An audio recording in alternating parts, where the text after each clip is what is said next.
Hi everyone, and welcome to this edition of the Desteni I Process Hangout. As you might have noticed, we are having the hangout on a Tuesday. It was supposed to be last Thursday, but unfortunately they had problems with the electricity in South Africa, so we had to reschedule last minute for today. We are continuing with our monthly series on relationship success support. Let me just back that up. Relationship success support with Cerise Pullman from South Africa. Hi, Cerise. Hello. And as you may know, we do hangouts usually every Thursday here on the Desteni I Process channel on YouTube, where we cover anything and everything having to do with the human experience. In this series, focusing explicitly on relationships. And today we have actually invited a special guest for this specific hangout because she's someone that has quite a lot of experience with what we'll be talking about today. So this is Malin from Mexico. Hey, Malin. Hi, Anna. Hi, Cerise. Thank you for inviting me. Very good to have you. And the topic of the hangout today is societal, oh my god, my tongue is twisting me today, societal and family expectations towards going into a relationship. So we're still at, if you watch back at the hangouts that we've been doing in this series previously, we're still at that point of what happens before we even go into a relationship, and what is it that often catapults us to go into a relationship in the first place. So the topic of today is societal expectations and family expectations, and how that affects us when we embark on going into relationships, the way that we choose our partners. As always, you're welcome to ask questions, as many as you want, or place any comments about this topic throughout this live broadcast. And you can do that if you're watching on YouTube. You click on where it says be part of the conversation, and then that will take you to a Google Plus page where you can type in your question or your comment, and we will feature it here live on the Hangout and give our perspectives on it. So without further ado, let's jump into it. We'll be talking for about 40 minutes, so if you do want to ask a question, make sure that you ask it within that time frame. So I'd like us to begin with talking a little bit about what are these expectations that may come up in relation to relationships. Okay, so expectations are basically social, familial, and cultural norms that are imposed on people. They can be explicit, meaning that people openly talk about them and openly enforce them. Like, for example, a religion that a family has, like, say, we're a Christian family, we expect you to live by Christian values.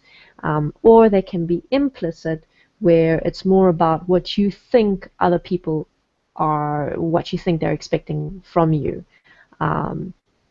And basically, when you're dealing with expectations, you're going to feel forced to, or you're going to feel like you should be living up to these expectations, whether they're explicit or implicit. But it can also go to the opposite of that, where you kind of will rebel against it and do the exact opposite, but we'll get into that just now. So what generally will happen is that you'll try and fit in with the expectations and live up to the expectations of your family or culture or society or whatever. Basically, it's going to be whatever you value in your life, and generally family is number one for most people, especially in your formative years.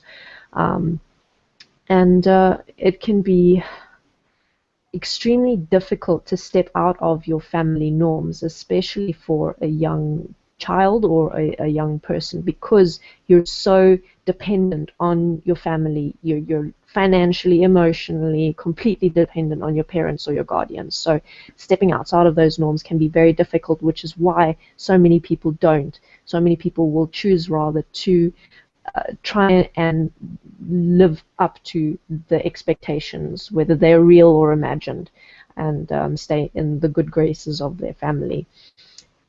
An example of that would be where someone who is gay who doesn't come out to their family and lives a life of being straight, just so that they can still be accepted. especially obviously if they believe that their family is completely against homosexuality. So that's a pretty big and kind of an extreme example, but still it gives you an idea of what I mean. So yeah, I There's mean, also like some cultural aspects there that I have experienced firsthand because I'm from Mexico. So Latin American culture is still very much tied to what was the religion that was implemented here, which is Catholicism. So even if, for example, in my case, my family wasn't Catholic, their entire upbringing was very tied into, okay, you will only go out with a person that we approve of as your parents. So if your parents grow up with that mentality, of course, they will not question that because it's everything that they've ever known. It's everything that they have also applied to their lives. So they take it as a measure of precaution and ensuring that you go well or do well in your life in terms of who you're going to be spending the rest of your life with. Because creating a relationship in this culture, at least, is something that must be approved by not only your parents but your entire family, and that everyone that looks at you, even if it's a neighbor, has to be someone that will be up to the standards of what your parents want for you, and almost like a measure of wealth and worthiness of yourself. So in that, the cultural aspect, what I mean with this is that it will influence who you are going to define yourself to be according to the kind of choice that you make on this partner and how others accept them or not, which is a great deal, because in that you're basing the entirety of who you are in relation to this relationship and how it will be seen by others at the same time. It's kind of interesting because it's like the whole idea is that you want to try and either maintain a certain status or even like a genetic standard or try and upgrade it. But like the worst thing that you could ever do is to downgrade it, and marry someone below your status. Like that would be a taboo. Yes. So that would be an example of a very explicit, like that it even exists in an entire culture as an expectation. What could be other examples of explicit expectations? okay, let's say parents who want their child to follow a certain career, like say a family where all of the men have been doctors. A son born into that family will be expected and will be told that they're expected to become a doctor after school. Then something like sports. I mean, there's actually quite a lot of this that you see around in movies these days of what the parents are expecting of their child to follow, either a career path or a sport or a certain kind of lifestyle even. And maybe another aspect of that could be that the parent wants the child to have what they didn't have. So say, for example, a parent who had some kind of injury that prevented them from playing the sport that they loved now enforces that dream on their child and says, this is what I want for you because I couldn't have it for myself. And the child feels obligated to follow that, even if it's not actually what they want. So I know I'm not giving examples in the context of relationships, but that is some big examples of explicit expectations. Yeah. I wanted to ask you, Malin, from having actually experienced this for yourself, can you walk us through some of like the mental processes, like how is it that your mind is shaped around these expectations, like thoughts that you would walk around with as you grew up, for example? Yeah, in my case, the problem or the situation is that I have two older sisters. So I witnessed the entire process wherein my sisters would bring either friends at home or they would call home, and my mother, specifically my mother, would place these very sharp and very noticeable terms of who are you, where are you studying, and who's this guy, even like to some economic aspects, like whether he had a car or not, or whether he's studying in this or that school, like very veered toward ensuring that this person is going to be someone that will be able to afford you stuff some of the times, that is respectful, that is well educated. So in this, the kind of thinking that one goes through is, oh my God, so I have to make sure that whichever person I find out there that I like, they must have money. They must be studying in a school that is well known, or that is considered, to be a good provider of education. Or I have to ensure that that person has this or that last name. This is a very common thing where I live in the city.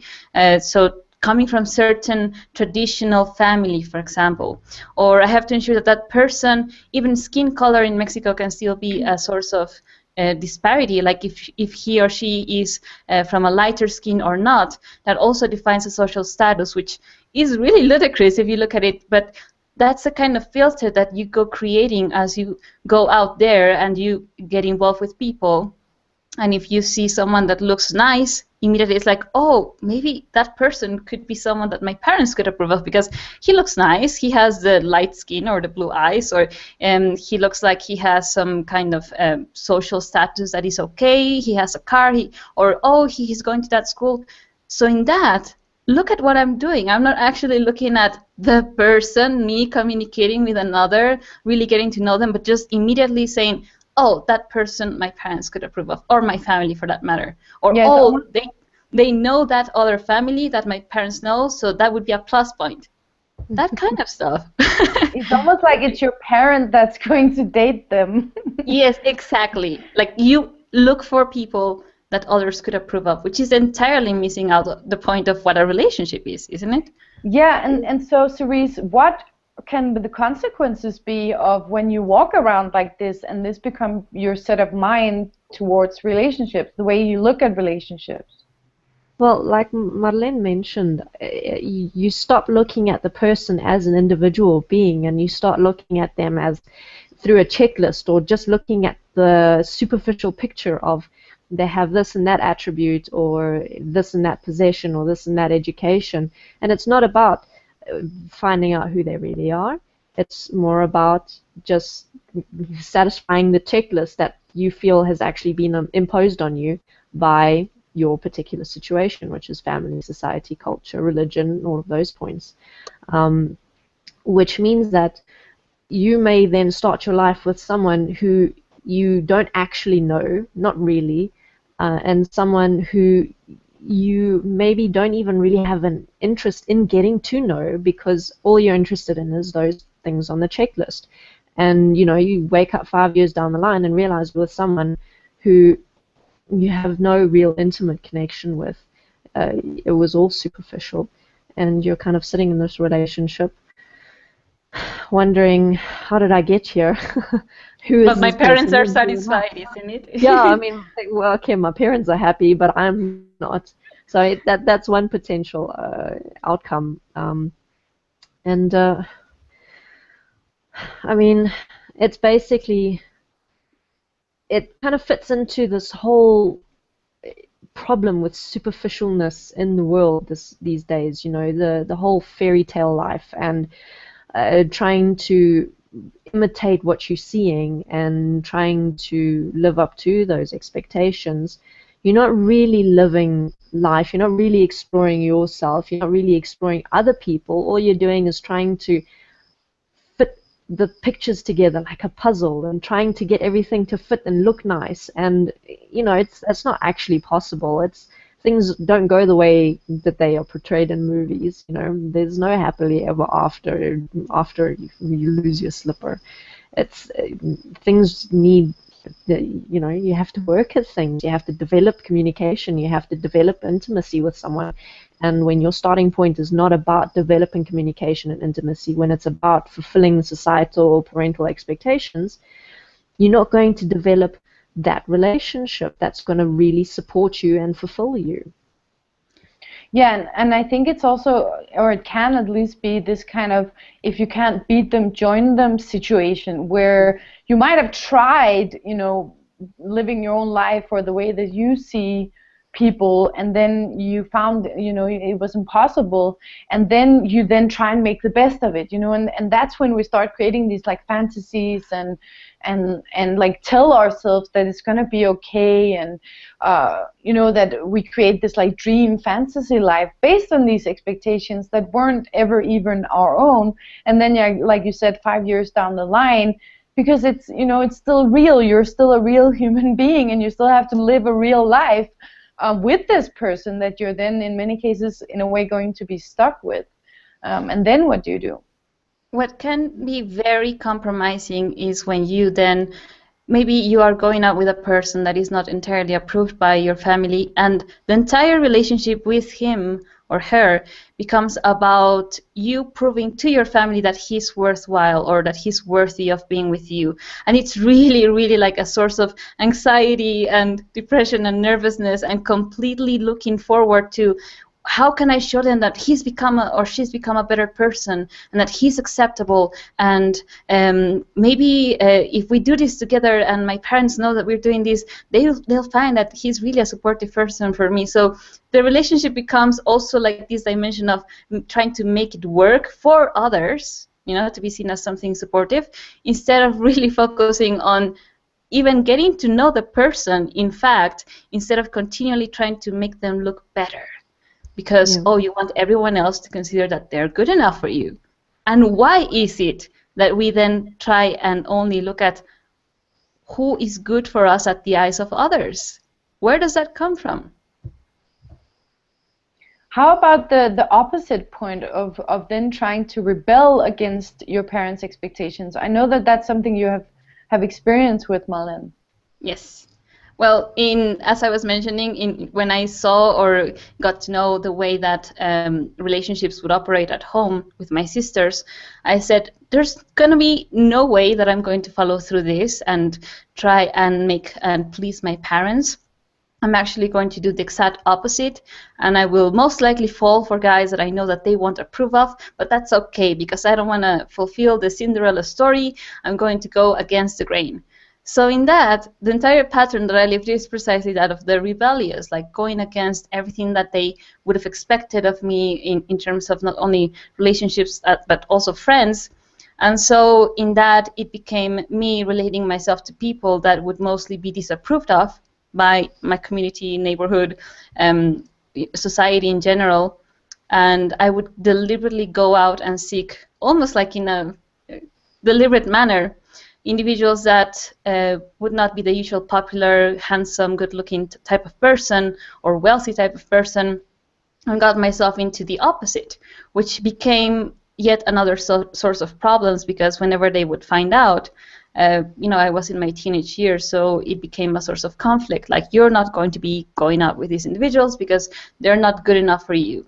So they're not good enough for you, it was meant in relation to their social status, whether they had like a past of being troubled, rebellious type of people that they knew of, whether they weren't studying in a school that was a private school. In the case of Mexico, you know, private school implies you have good education. If you're in a governmental school, it means you aren't as good or having this good education. And money. Ultimately, if we look at it, it's about money, because my parents came from that background wherein they weren't so well off, economically speaking. So throughout their marriage and as they developed, it was going better. So they actually fear me reverting to that, to kind of lower my status in a way. So they basically always feared that I would be going for that kind of person that they feared the most, as in not being good enough for all these reasons that I mentioned. And I developed the pattern then of simply wanting to go against the grain and kind of getting lost in that, in terms of really choosing a person that I can be with for the sense of who they are, regardless of approving or disapproving of them based on my parental expectations, which are the implicit, maybe, expectations. Yeah, so sorry, go ahead, Cerise. What I just wanted to mention, that what's interesting about that rebellion is that you're still living by those expectations. You're just living according to the opposite of them. So you're still stuck in the cycle. And you're still being defined by those expectations, even though it's now just the opposite sense. And you get to a point where you think this is actually who I really am, but in truth you don't know who you really are, because you're stuck in the cycle. You've never given yourself the opportunity to really explore yourself and see what it is that you do enjoy and what kind of points you would like to find in your partner in terms of developing a relationship that's actually supportive. So yeah, I just wanted to mention that quickly before we move on to the question I see there. The question, oh, you see a question. I hadn't seen that. Okay, sorry. So we have a question, as you said, from Joanna, and she's saying, "Hi, ladies. At one point in my life, I saw how superficial my relationships were, and I realized that I was blocking relationships based on the physical aspect of another. It was supportive for me to leave my country to accept other ways of living. Your thoughts?" So what are your thoughts on that? Well, I think that this topic is going to carry on coming up over and over again in pretty much all of our discussions in the future, but a lot of this is going to be influenced by society's kind of views and things like that in terms of movies, fairy tales, stories, magazines, where the ideal partner has been turned into this idea of appearance, and that is going to be a problem pretty much across the globe at this stage, looking at how things are developing, because that is what's being promoted in pretty much all of the media, all over the places. It's all about what the person looks like, and it's all about physical attraction, when in reality those points, I mean, that means nothing, what someone looks like. It doesn't define who they are. You could have an attractive person be a complete bastard. You know, it really, it doesn't matter. Your appearance doesn't define who you are. Yeah. And that is going to be a major issue that we are going to have to deal with as a society, in terms of removing those beliefs and that conditioning around appearance and the ideas of beauty and attraction and all of those things, so that we can actually develop meaningful and intimate relationships with each other. Yeah, and also like that aspect that you've also been mentioning, Malin, in terms of how, you know, if I were to get together with someone that were physically unattractive or whatever, that would, you know, somehow compromise me, that would diminish me or reflect badly on me, like my value in the world system would somehow decrease because of being with this person. So it's not, you know, it's not really about them. It's about how we would see that reflected on us. And in terms of letting go of these judgments and these beliefs, I actually have an example from my own life that I found to be very profound. It wasn't directly in relation to relationships, but I came across a person in my working environment that was heavily obese. One of the most obese people that I've ever seen. It was a young man, and there was also some other physical things going on. And I remember when I met him, there was this like, you know, this like you were saying, this like filter that you were talking about, Malin. You know, we have these like automatic mental filters going, whatever, you know, that person is disgusting or lazy. Like lazy would be a judgment that's very common for obese people, for example, or they don't take care of themselves. And then as I got to know the person, I realized that this was one of the most gentle, authentic, responsible, caring people that I've ever met. And as I got to know them, you know, they still looked the exact same, but I had like gone underneath that, my own judgment or my own filter, to actually see the being that was underneath. And if I hadn't even, you know, like if I had that judgment very strong, or if I'd been looking for a relationship and I'd seen this person, I would have most likely rejected them, even without even having ever spoken a word to them. And in that, missing out on you know, an awesome human being that maybe I could learn from and that would enrich my life in so many ways. So that really showed me how, you know, how we have to actively do this. We have to actively remove these filters, so that it's a good practice to, when you have these judgments coming up, you know, you go in and you actively question them and deliberately, for example, go and talk to people and get to know them, to also face yourself with the fact that what I'm seeing as, you know, this person is disgusting or whatever, that's actually not so. Like, we have to remind ourselves that it's not actually real.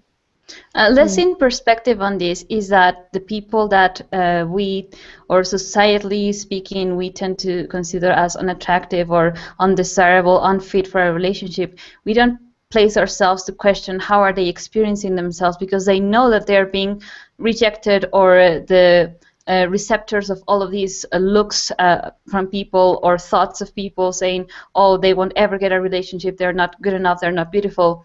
So even when getting to know these individuals, you get to know to what extent we affect each other and how much they can also adapt within themselves this self-rejection or self-debasement just because everyone else hasn't given them a chance either.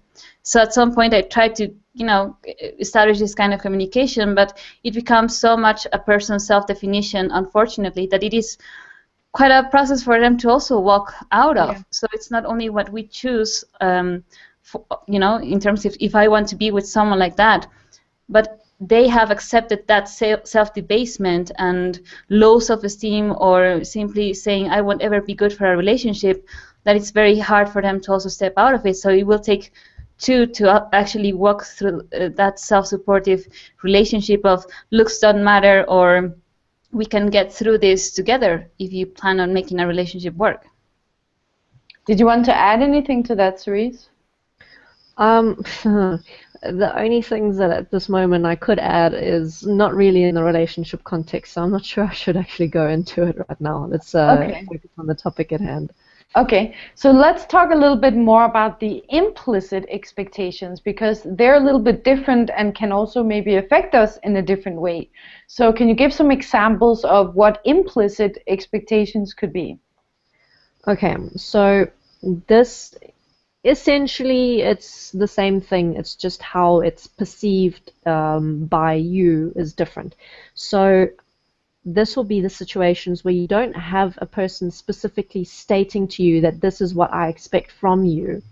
That's not the environment that's created. The environment that's created is more like the parent will, for example, say, you can do whatever you like, I will accept you no matter what. But in the example of a parent and child, the child will still pick up on things that the parent says or behaviors, like for example saying, oh, I don't like these kinds of people, or I think that those kinds of people are stupid or lazy or whatever. And simply because the child is picking up on these subtle expressions by the parent, that then will become an implicit expectation where the child is now thinking that, okay, I should then also not like those people, and I should also think this about those people, and I should definitely not date those people because my parents will absolutely hate them because I've heard them say that they don't like those people and that this is what they think of them. So that's going to be what an implicit expectation is. It's more about, in a way, what you think other people think, but also it's very rarely not based on some sort of evidence. You know, there's usually little things that you pick up on, and you use those little things, whether they were said in the heat of the moment or whether they are an actual belief within the person or not. It doesn't matter. You'll still pick up on those things and kind of integrate it into your definition of who you are or your definition of who your partner should be, in order to live up to your family values, for example. Right. So did you want to say something, Marlene? Yes, I completely can relate to that, because I would listen very much many times where maybe my parents were speaking of the relationship that someone else in their friends circles or other family members had, and they were constantly talking about, oh, have you seen that boyfriend of hers? Oh, he's just not worth it for her. Oh, he's just not good enough for her. What is she thinking to go out with someone that is abusing her like that? Like these kind of talks that you just get to hear by because you live in the same house. So constantly, even if they are not saying to you, you shouldn't be with that kind of person, because you know that they're having such a strong reaction to other people's lives, then you say, oh my God, I have to make sure that they don't speak like that of the person that I choose. Or if I decide to be with someone like that, I'll make sure that they don't know about it because they will criticize it. So that's been like the story of my life. So how about we then grow up and then we start forming our own expectations and we have our own life. So how about the expectations that we develop in ourselves and that we then carry into adulthood? Well, this is now going to be based on everything that you have been exposed to in your life. So from your family, from the education system, your friends and all of that, you're going to basically, some of the things you're going to choose to make a part of your self and your outlook and your expectations of the world. Other things you're not really going to choose, and that's going to be more of the things that formed within you in your developmental years, in the family system when you were much younger. You're going to basically, there's two aspects to this. There's what you're going to be expecting within your partner and what you're going to be expecting from yourself. So let's start with your partner.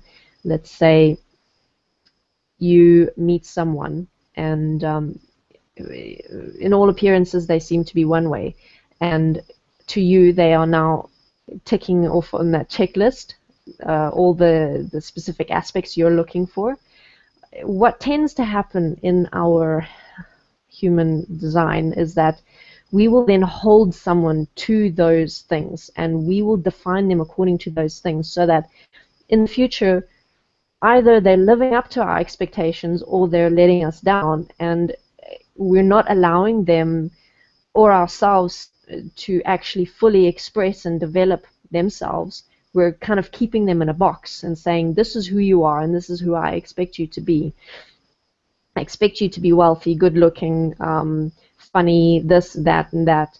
And anything outside of that is basically outside of the scope of who you should be in my eyes.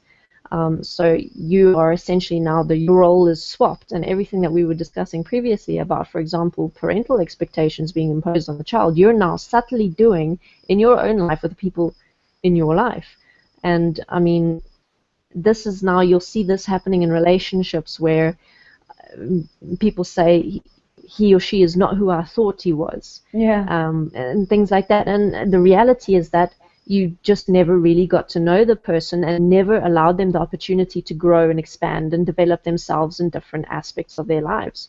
And part of the problem with this is the societal role that is played in terms of fairy tales and whatever of who you should be with. All right.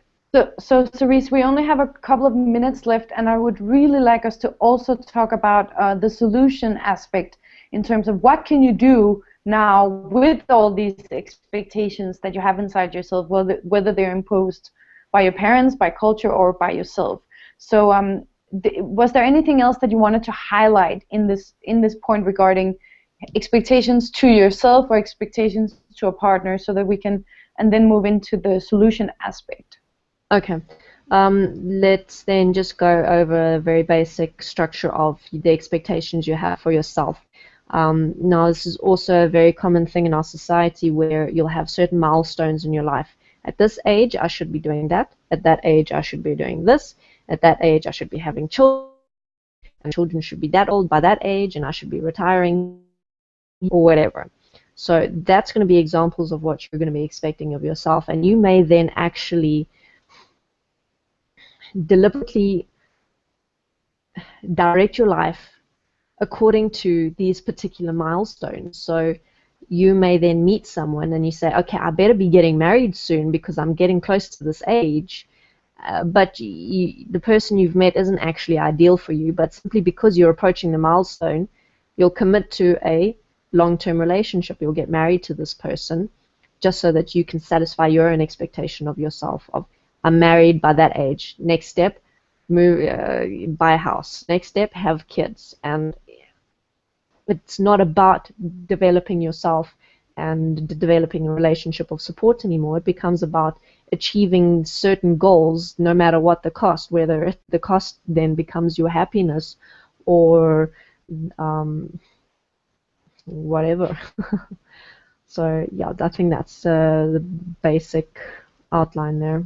Okay, and then if we quickly also go over the consequences of living with these expectations when it comes to then going into a relationship.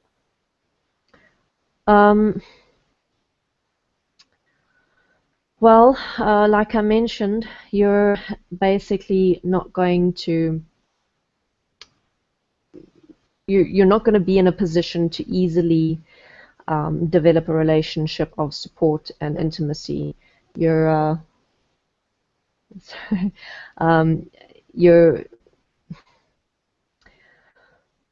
you're going to find yourself in a position where you're with someone who you don't know how to develop a relationship with them, and because you've only been looking at certain superficial aspects of this person, you don't know how to go any deeper. You don't know how to develop communication. You don't know how to develop intimacy. So essentially, you don't know how to develop a relationship that's really going to support you and really going to be a good experience for you and for your partner, because you're going to be restricted to these superficial boundaries and maintaining superficial appearances, not only physical appearances, but appearances to other people, to your family, to your neighbors, to your work colleagues, and so on. Even how you're supposed to feel, like I'm supposed to feel this way. It's actually like a simulation of what you think a relationship is supposed to be like. You know, like you're trying to live out an image or a movie, and the real you is just nowhere to be found in it. It's like just going with emotions. Did you want to add something?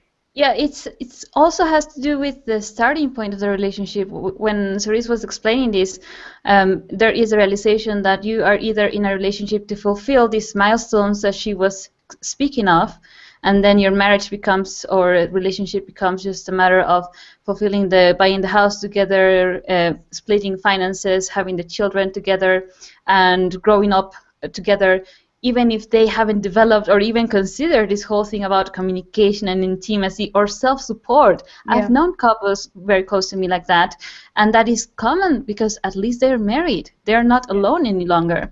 So in relation to this, we have to consider the starting point of the relationship that has to change from this fulfillment of the facade or these milestones to what a relationship should really be as, yes, I want to be with someone that I can grow up with in terms of developing, assisting each other, developing this communication, intimacy, and the rest of it. Yeah, we also had a comment from Joanna that said exactly that it's like this unconscious thing you think you have to do because it's a milestone, instead of it being something where you celebrate, you know, developing communication with another human being.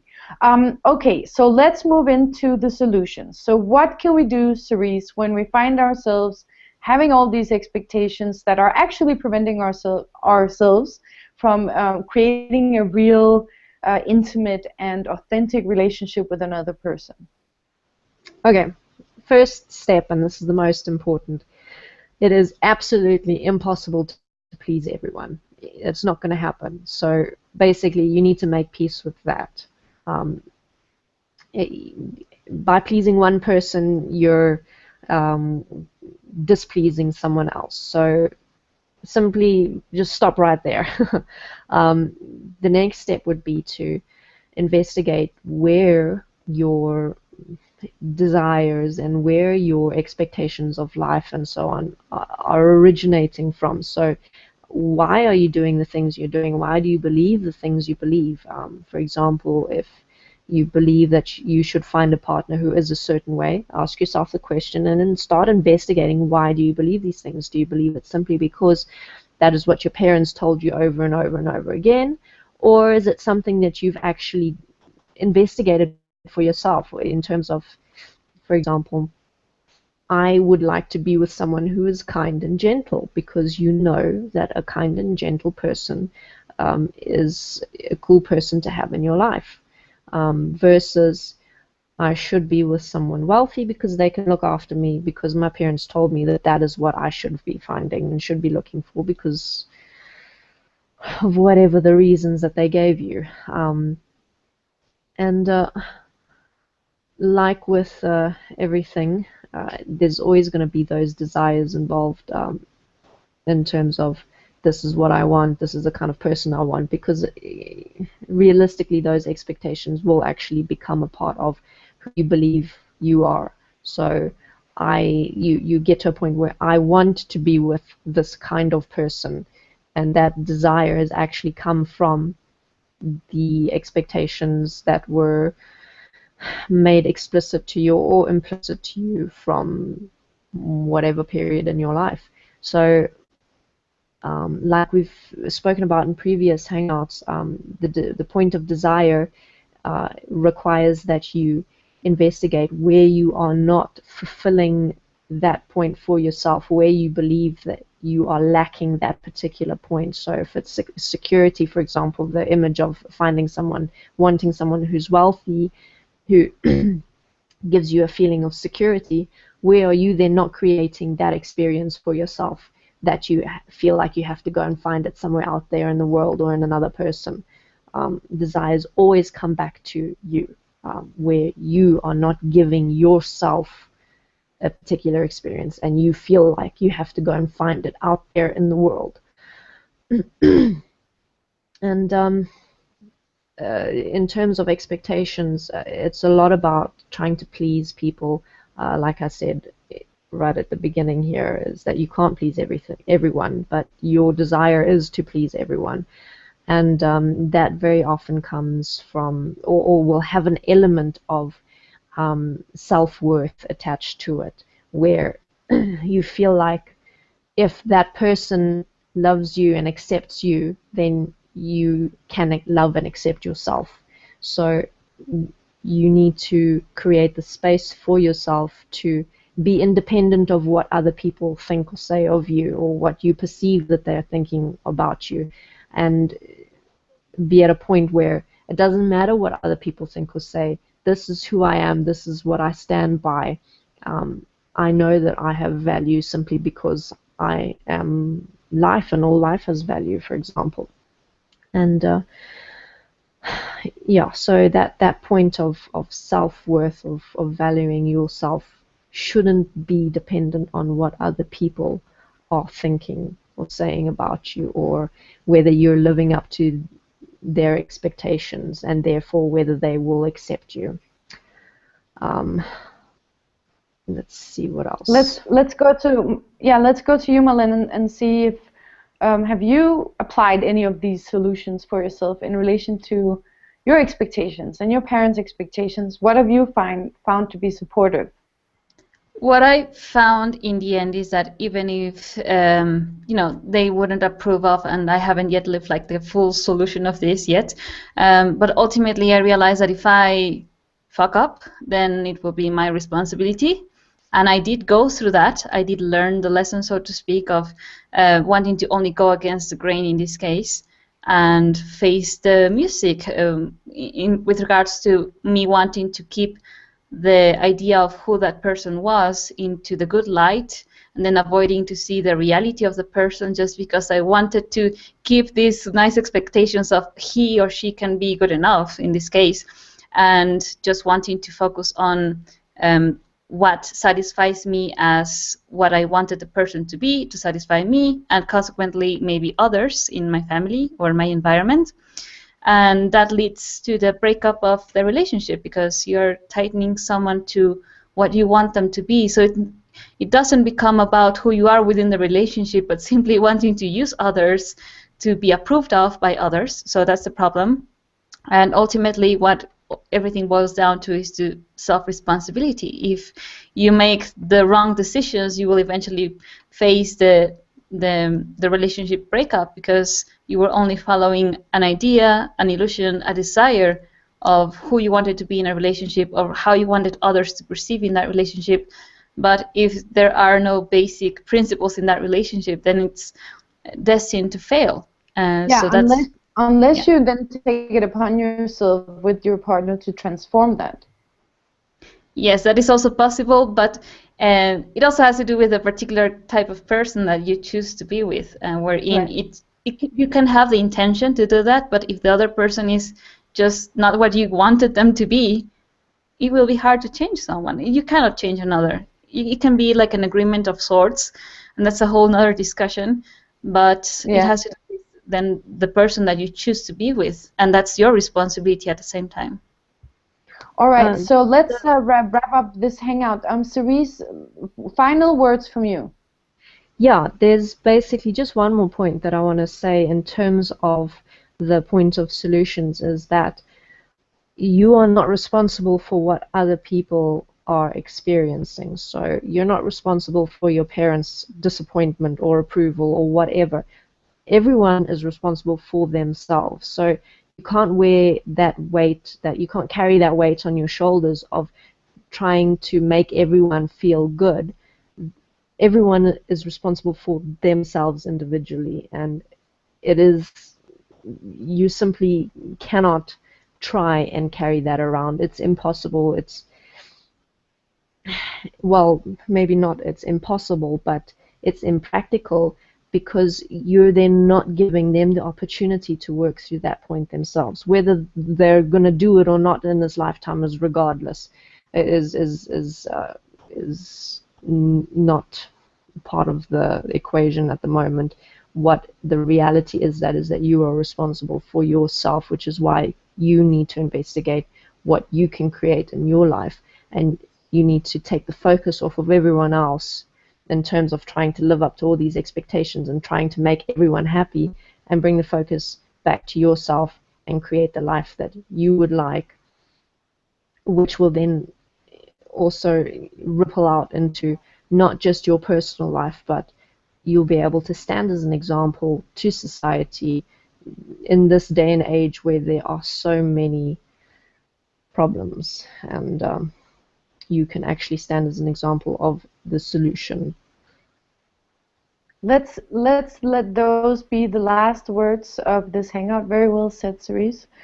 We will be back next month. As always, we're doing these hangouts with Cerise and maybe more special guests the first Thursday of the month, except for in this case where we had to reschedule. So definitely check back in with us in a month. And we do have a playlist on our YouTube channel dedicated to these videos on relationships. So after this live recording goes up on YouTube, you can check out the playlist and keep yourself updated to everything that we've walked through thus far. Cerise and Malin, thank you so much for being here. This was a great discussion. Thanks for the invite. Yeah, and please remember to subscribe to our channel and thumbs up this video if you found it supportive. Bye, everyone. Oh, by the way, before I leave you, we will actually be back this Thursday, this coming Thursday, where we are going to start a little mini-series on bullying. And we're actually going to talk to people who have experienced quite extensive bullying and who are walking the process of supporting themselves with that. So if that's something you've experienced or you are experiencing, join us on Thursday. It is at 9 p.m. GMT plus 2 hours. You can find all the info on our Facebook page, DIP Lite on Facebook. All right, see you then. Bye. Bye.